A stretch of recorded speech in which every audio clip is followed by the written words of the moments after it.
Hi everyone, my name is Anne Olivia, and this is a screencast to a project group I did with my team members. My team members and I chose the topic Internet of Things. In this project, we discussed the definition of Internet of Things, its evolution, and the various devices and areas it affects, such as smartphones, tablets, education, farming, livestock, and artificial intelligence, to name a few. Okay, so what is Internet of Things? The Internet of Things is really about the extension of internet connectivity into physical devices and everyday objects.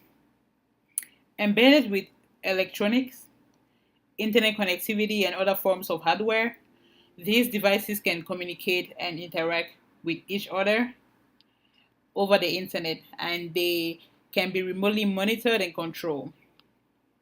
So I was responsible for the two sections, smartphones and tablets. Okay, to start with smartphones here. So, in my opinion, most people between the age of 16 and 70 own a smartphone these days. Fendelman defines a smartphone as a smaller version of a computer that has a virtual store of many applications, such as games, maps, and browsers, and that help to turn uh, these devices into like a device that is smarter than a regular cell phone. Okay, so smartphones are embedded with wireless capabilities such as Bluetooth, Wi-Fi, and infrared. So yeah, I made more notes here. Okay, these phones are also known to have a larger memory. Like smartphones generally have a larger memory compared to um, regular phones back in the day, such as Nokia, and like the phones our parents and grandparents and ancestors used to use. So like we have smartphones these days, iPhones, Androids, whatever brand there is now. Generally, like these days, we only have smartphones.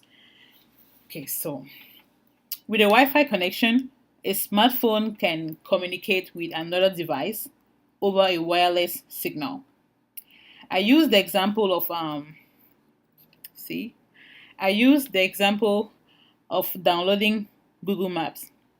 This app does not only give one direction, so it does not only give you directions, but it also allows you to read the comments other people have made on a place you intend to visit.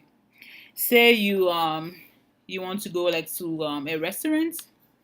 Okay, say you're trying to go to a restaurant, for example, and you've never been to that restaurant.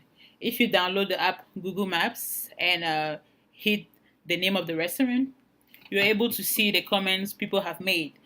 Say it tells you like the reviews. It gives you like if it's a 2 star or a 5 star restaurant. It tells you if people liked it.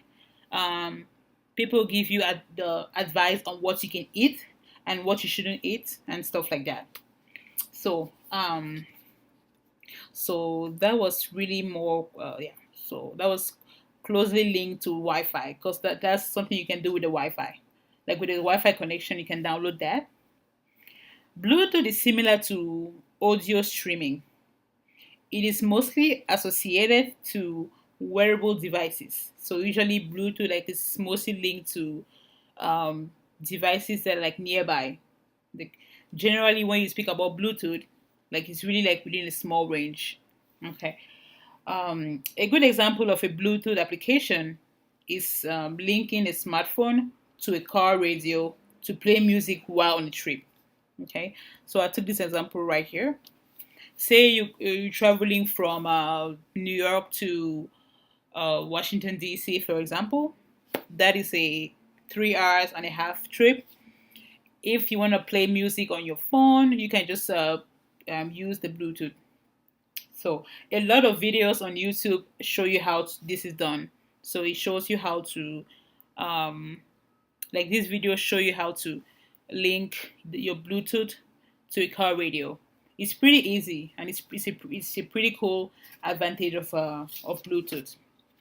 Okay, so going down here in this video, Rod Schwartz talks about the constant advancement in technology when it comes to Bluetooth for the Internet of Things.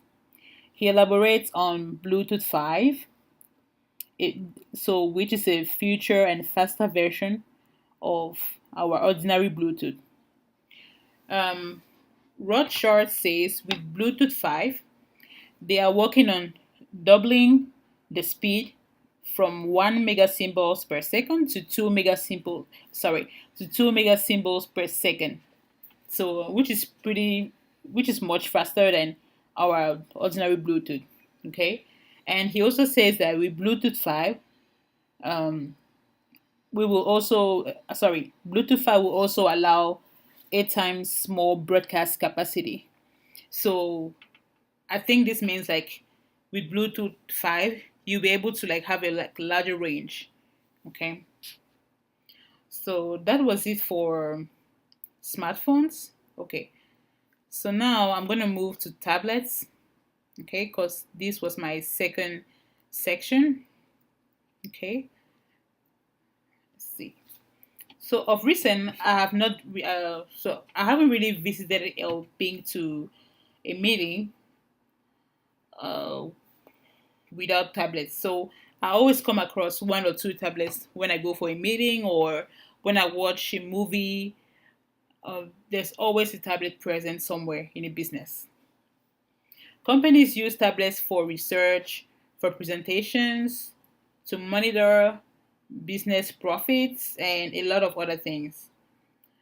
As long as these tablets have internet connectivity, they are incredibly useful. And on tablets, apps can also be downloaded. So all iPads, for example, all iPads, iPods, whatever it's called, they all have they all have Apple stores. Okay, so that was really it for tablets because I mean smartphones and tablets are really pretty close to each other when it comes to um, the Internet of Things. But yeah, so I was responsible for these 2 sections. So while working on this project, I learned quite a few things. I was surprised to find out I could um tether my smartphone on my PC using Bluetooth.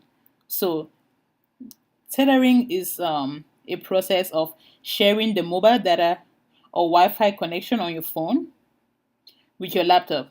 So you're basically using your phone as a modem or a router. Okay. So most commonly, this is done using Wi-Fi, but there is also an option for Bluetooth connection in the same menu. That is something I learned, and also I did not know that there are multiplayer games that can be played over Bluetooth. This game can be found on both Google Play Store and Apple App Store. That is something I definitely did not know. I again did not know that it is possible to control lightning. I'm sorry, not lightning. It's possible to control like the light in your house using Bluetooth. Okay.